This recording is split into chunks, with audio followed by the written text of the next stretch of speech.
Kandidatët për deputet të partive kryesore, Partia Demokratike, Partia Socialiste, Lëvizja Socialiste për Integrim, Primare Demokratike dhe Partia Republikane, të cilët garojnë për qarkun e Korçës, janë vënë përballë qytetarëve duke u përgjigjur interesave të tyre për dy çështje të rëndësishme si arsimi dhe shëndetësia.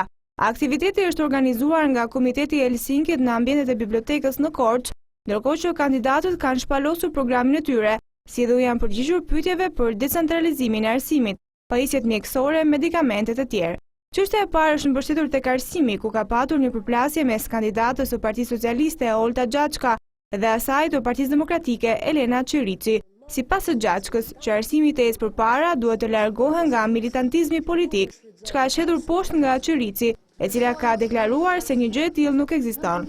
Duke filluar nga mësuesi, duke mos e matur atë me metrin e militantizmit, por me metrin e profesionalizmit. Nuk ka militantizëm, vlerësohet meritokracia dhe 19 vite kam provuar me këtë Shqipërisë në këtë meritokraci. Arsimi ka nevojë për një financim bazuar ke vendet perëndimore për rreth 5% të GDP-s. Politika nuk duhet ketë akses në shkolla. Nuk duhet të përfshihet atje ku nxënësi duhet të mësojë, duhet të bëhet gjithmonë dhe më i përgatitur për të përballuar jetën nesër. Infrastruktura në shkolla është rregulluar në mënyrë të dukshme. Interneti në të gjitha shkollat ka hyrë. Takimi ka vijuar më pas me pyetje rreth shëndetësisë, ku qytetarët kanë shprehur ankesat e tyre, duke kërkuar hapa konkret nga partitë politike.